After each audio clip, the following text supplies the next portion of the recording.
ETF index mutual funds నేర్చుకుని stock మార్కెట్లో రాణించాలనుకుంటున్నారా? వెంటనే ఈ నెంబర్కి కాల్ చేయండి.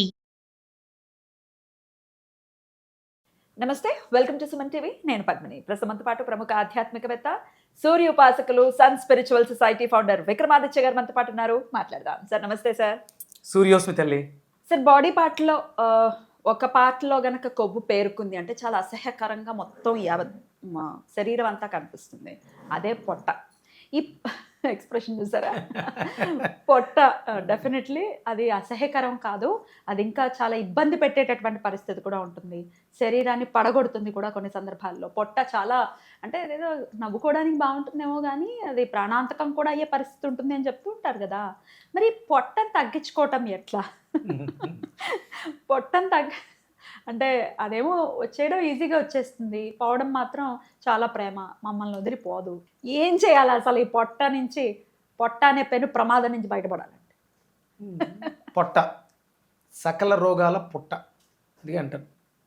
సమస్తం పుట్టలోనే ఉన్నాయి. ఆ పుట్టను సరిగ్గా కాపాడుకోకపోతే అందులో ఎలుకలు కాపురం చేస్తాయి, ఏలిక పాములు కాపురం చేస్తాయి, మన జీవితాన్ని నాశనం చేస్తాయి. ఊరికే ఏది పెట్టమ్మా, పెద్దలు మాట మాట్లాడారంటే దానికి తగ్గట్టుగా పెడతారు. అందుకని నువ్వు ఏవి తింటున్నావో గమనించి తిను. మీకు అదేదో సినిమాలో బ్రహ్మానందం గారికి ఆ వెధవ పొట్టేసుకుని వాడి మొహానికి ప్రేమ ఒకటి, ఏడ్చాడు వెధవ. ఆ వెధవ పొట్టేసుకొని వాడి మొహానికి ప్రేమ ఒకటా? తప్పాల మొహం వాడు. అదేనా? కాదమ్మా, అదుర్సులో అనుకుంటా వాడికి భోజనం పెట్టి పొట్ట కడుపు నిండా తిండి పెట్టేస్తారు. బ్రాహ్మణ్ అదుర్సు కాదు ఇది, మన రామ్ చరణ్ తేజ్ గారిది. అవును, అక్కడ కడుపు నిండా పెట్టేస్తే బిర్యానీ తినిపించేస్తారు, పొట్ట ఉబ్బిపోతుంది. ఫుడ్ ఎలా తిన్నావయ్యా? నేను తెల్లేదు సార్, కుక్కారు. ఇంతేలా కుక్కుతారయ్యా? అర్జెంట్ గా ఆపరేషన్ చేసి ఫుడ్ బయటికి తీనైనా నీకు దండం పెడతాను. ఆపరేషన్ చేసి బిడ్డను తీస్తారు కానీ ఫుడ్ తీస్తారా? చాలా భయంకరంగా ఉంటుంది, చాలా భారంగా ఉంటుంది అమ్మా, దుర్భరంగా ఉంటుంది. చాలా మనం కామెడీగా అనుకుంటున్నాం కానీ ఫేస్ చేసేవాళ్ళు నిజంగా. నాకు అంటే ఎక్కడికైనా వెళ్ళి మనం ఒక 2-3 రోజులు జర్నీ చేసి వస్తే కొంచెం అన్కంఫర్ట్, నా నడకలు, నా దైనందిన జీవితంలో నేను చేసే సూర్య నమస్కారాలు కానీ, నా వాకింగ్ కానీ ఇబ్బంది అనిపిస్తుంది. కబుక్కుని ఏదైనా రోడ్డు దాటేటప్పుడు మనం చాలా షార్ప్గా ఉండాలి కూడా. ఎప్పుడైతే పొట్ట అనేది అనేవేన్గా ఉందో బ్రెయిన్ షార్ప్నెస్ తగ్గిపోతుంది. ఓకే, మన ఫస్ట్ మెథడ్ ఇదే, ఒరిజినల్గా ఇది అనుకుంటాం కానీ మన ఫస్ట్ బ్రెయిన్ ఇది. దీన్ని చాలా బాగా కాపాడుకోవడం అనేది చాలా అవసరం ఇప్పుడున్నటువంటి రోజులు. చూడండి, పిల్లలు చాలా సఫర్ అయిపోతున్నారు. చిన్న పిల్లల్లో కూడా ఉంది ఇది సమస్య. చాలా సఫర్ అయిపోతున్నారు. అంటే మనం చూపించేటువంటి ప్రేమ, గారాబం ఇవన్నీ వాళ్ళ జీవితాలని నాశనం చేసేస్తాయి. పూర్వం ఒక స్టేజ్ వచ్చేంత వరకు కేవలం తల్లిపాలు, ఆ తర్వాత ఏదో పోతపాలు, చాలా తేలికపాటి జీర్ణం అయ్యేటువంటి ఆహారం. ఇప్పుడు లేసులు, ఇంకా ఆల్ జంక్ ఫుడ్ సర్వనాశనం. చిన్న వయసుల్లోనే పెద్ద రోగాలు, అంతుబట్టని రోగాలు. దీనికి కారణం ఏంటంటే మన ఆహార వ్యవస్థ, విపరీతంగా కాలుష్యం, ఇవన్నీ ప్రతిదీ ఒకటొకటి ఇంటర్లింక్. అందుకని ఇప్పుడు అంటే ఇది వరకు ఒక 2026 ఒక 6-7 ఏళ్ల క్రితం విక్రమాదిత్య జర్నీస్కి ఇప్పుడున్నటువంటి విక్రమాదిత్య జర్నీస్కి చాలా వ్యత్యాసం. అంటే నేను ప్రతిదాన్ని ఫస్ట్ నేను ఆచరించి అది నాకు ఏ రకమైనటువంటి రిజల్ట్స్ ఇచ్చింది దాన్ని అనలైజ్ చేసుకుని దానితోనే మాట్లాడతాను. ఇదివరకు మనం ఎక్కడికైనా ప్రయాణానికి వెళ్తున్నప్పుడు ఏమన్నా డబ్బాల్లో పట్టుకెళ్తాం, కామన్ కదా. చిరుతిళ్ళు జర్నీలో నేను ఈ 4 days మొన్న ఉజ్జయినికి ముందు అంటే 30th బయలుదేరా మధ్యాహ్నం 12 గంటలకి. 31st మార్నింగ్ 5 కల్లా 6కి ఉజ్జయినిలో ఉన్నాం. Continuation journey 17-18 hours. మధ్యలో ఇలా కూర్చోవడం అంతే. మధ్యాహ్నం బయలుదేరాం, ఎక్కడో ఆగుతాం, డిన్నర్ అయిపోయింది. అంటే కంటిన్యూస్గా ఇలా కూర్చొని ఉన్నాం, కాళ్ళు ఎలాడేసుకుని జర్నీలో కూర్చొని ఉంటాం. ఏదో డ్రైవింగ్ సీట్లో మా ఫ్రెండ్స్ వాళ్ళు మారుతూ ఉన్నారు, ఇలాగే కూర్చొని ఉన్నాం, నచ్చింది తిన్నాం, ఉజ్జయినిలో దిగాం, అవన్నీ చూసుకున్నాం, మళ్ళీ బయలుదేరు. ఎక్కడైనా ఏమాత్రమైన అలసట లేకపోతే లేదా కనపట్లేదు. ఇప్పుడైతే కనిపి నిన్ననే వచ్చారు. ఇవాళ తారీఖు ఎంత? ఇవాళ 4వ తారీఖు. నిన్న వచ్చారా? 1వ తారీఖు ఆదివారం అక్కడ హోమం చేశాను. 2వ తారీఖు ఉజ్జయిని నుంచి ఓంకారేశ్వర్ వచ్చాం. ఓకే. ఓంకారేశ్వర్లో మధ్యాహ్నం 2-3 గంటలకు బయలుదేరాం. నిన్న తెల్లవారుజామున 5 అవుతులో కల్లా హైదరాబాద్లో ఉన్నాం. యూర్ ఆల్ నార్మల్, ఏం అలసట అసలు? మామూలుగా ట్రైన్ జర్నీయే బోల్డంత అలసటగా ఉంటుంది. ఇది పడుకుని అన్ని కంఫర్ట్. అలసటే. ఇక్కడ డ్రైవర్ అంటే డ్రైవింగ్ సీట్లో వాళ్ళు చేస్తున్న మనకు ఒక రకమైనటువంటి అది ఘాటీ రోడ్లు అవి. ఎంతసేపు జర్నీలో ఎక్కడ బాడీలో ఎలాంటి అలసట్లేదు. ఎందువల్ల లేదు? ఎందుకు అంటే ఫోకస్ అంతా కూడా నేను వెళ్ళే దాంట్లో గోరుచిక్కుళ్ళు, నిమ్మకాయ ముక్కలు, బెండకాయలు, దొండకాయ ముక్కలు ఇవే పట్టుకెళ్ళింది స్నాక్స్ కింద. ఇవేనా చిరుతిళ్ళు? చిరుతిళ్ళు అవే. డ్రైవర్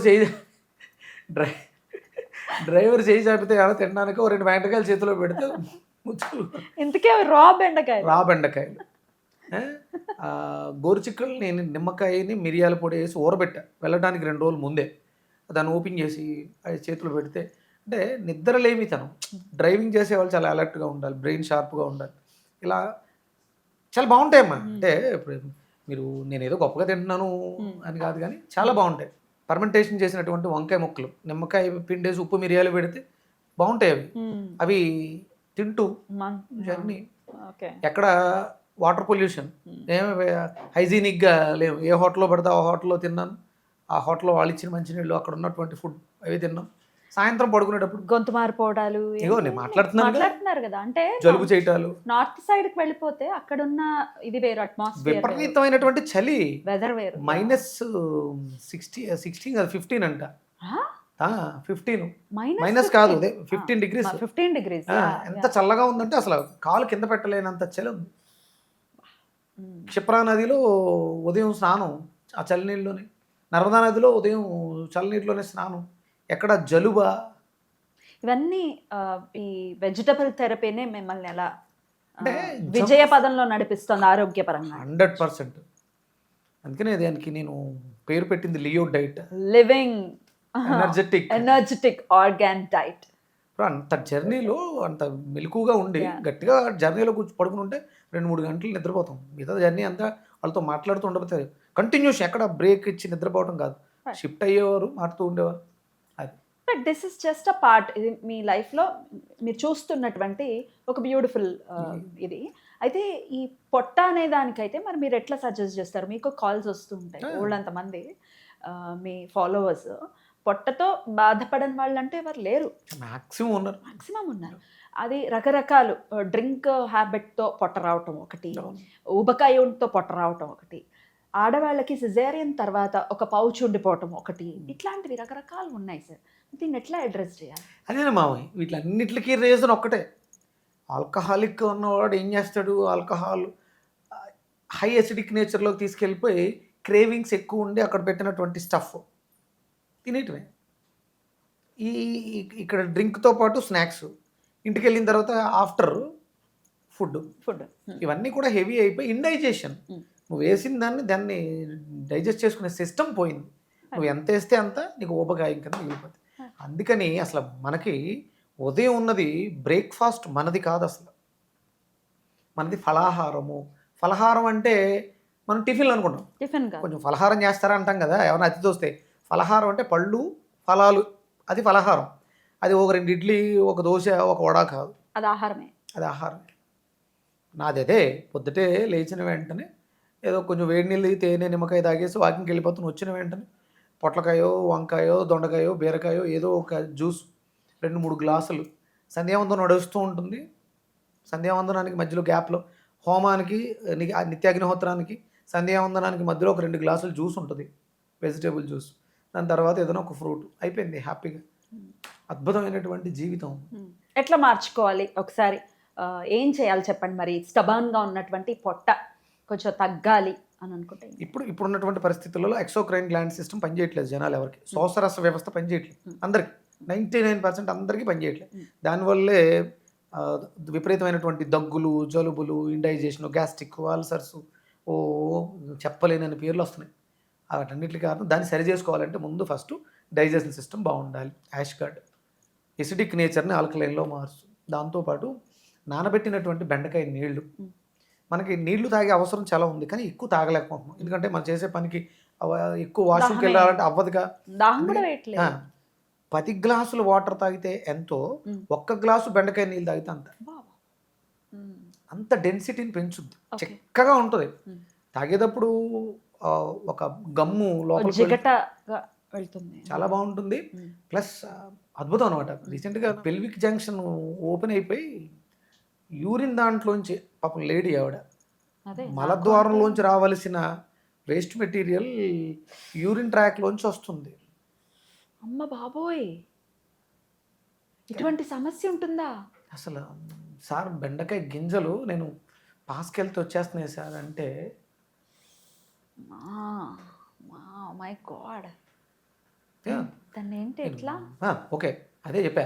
అందుకని ఎక్కువ నీళ్ళు తాగితే ఎక్కువ పాస్కెళ్ళాలి. అందుకని బెండకాయ నీళ్ళు తాగితే 10 గ్లాసులు తాగితే 1 గ్లాస్ ఇది సరిపోతుంది. కాబట్టి ఆ ప్రాబ్లమ్ని సాల్వ్ చేసి ఆ ట్రాక్ మార్చుకోవాలి శరీరమే. ఇది డాక్టర్లు వాళ్ళు చేసే పని కాదు, శరీరమే తను మార్చుకుంటుంది. తాను క్యూర్ అంటే చేసుకోవాలి. మలద్వారం దగ్గర ఇబ్బంది ఉందని ట్రాక్ మార్చుకొని ఫిషరీస్ వేరే ట్రాక్ వేసుకుంటే బయటకు రావడానికి వేస్ట్. బాడీ చేసింది అది, అక్కడ అవకాశం లేక ఇటు యూరిన్ ట్రాక్లోంచి లిక్కించేసింది. వర్ణించగలమా ఆవిడ బాధ? సార్ వాష్రూమ్కి వెళ్ళి నేను వాష్ చేసుకోలేకపోతున్నాను, మంట విపరీతం, ఎన్నిసార్లు చేస్తారు, కారిపోతుంది, అన్కంట్రోల్, అక్కడ ఏమి గేట్ ఉండదు. ఇలాంటి పరిస్థితులమ్మా బెండకాయలు చాలా అద్భుతంగా పనిచేస్తే మన శరీరంలో మన వ్యవస్థలను మార్చుకోవటానికి. ఇది నేను ప్రాక్టికల్, నా క్లయింట్ బేస్ ఇప్పటికి నేను 50,000 కంప్లీట్ చేశాను. ఈ 5 ఏళ్లలో మనం వీడియోల ద్వారా మన వాళ్ళకి చేసినవి 50,000 కేసులు, డిఫరెంట్ ఆన్ రికార్డ్. ఇది ఆన్ రికార్డ్. ఏదో ఊరికే మాట పూర్వకంగా చెప్పడం దగ్గర కాదు, వాళ్ళ నంబర్లతో వాళ్ళ సహా పేర్లు, నంబర్లు. ఫోటోలు, ఫోన్ నెంబర్స్ అన్నీ ఉన్నాయి. అయితే సార్, అయితే ఎట్లా డైలీ ఎలా తీసుకోవాలి? యాష్ గార్డ్ అన్నారు అంటే బూడిద గుమ్మడికాయని, అలాగే ఈ బెండకాయలని ఎట్లా తీసుకోవాలి? పొట్ట తగ్గించుకోవాలి. పొద్దుటే గోరువెచ్చటి నీళ్ళు తేనె నిమ్మకాయతో తాగి తర్వాత బ్రష్ అవి చేసేసుకుని 1 గ్లాసు బూడిద గుమ్మడికాయ జ్యూసు, చిన్న అల్లం మొక్క, కొంచెం మిరియాల పొడి, ఉప్పు వేసుకుని minimum 200 grams 200 grams 1 glass water పోయండి. బూడిద గుమ్మడికాయ మరి తొక్క తీసేయాలి? తొక్కతో సహా, మరి దాని తొక్కతో పైన బూడిద ఉంటుంది కదా, లైట్గా కడగండి అంతే. కడగండి. హా.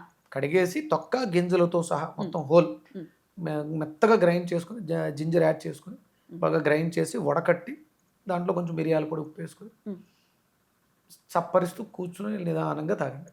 1 గ్లాస్ తర్వాత బెండకాయ నీళ్ళు 1 గ్లాసు. 1 గ్లాస్ బెండకాయలు రాత్రి రాత్రి నైట్ నానబెట్టేసుకుంటే 1 లీటర్ నానబెట్టుకుంటే మధ్యాహ్నం వరకు ఆ నీళ్ళు తాగుతూ ఉండొచ్చు. 1 లీటర్లో ఎన్ని బెండకాయలు వేసుకో? 10 బెండకాయలు వేసుకో. 10 బెండకాయలు. రైట్. చాలా కడిగేసుకుని బాగుంటుంది. వేసేసుకుంటే అల్సర్స్ తగ్గుతాయి, గ్యాస్ట్రిక్ తగ్గుతుంది, చాలా రకాల ప్రాబ్లమ్స్ తగ్గుతాయి. చాలా బాగుంటారమ్మా. ఇది నేను ఎన్నాళ్ళు ప్రాక్టీస్ చేయాలి?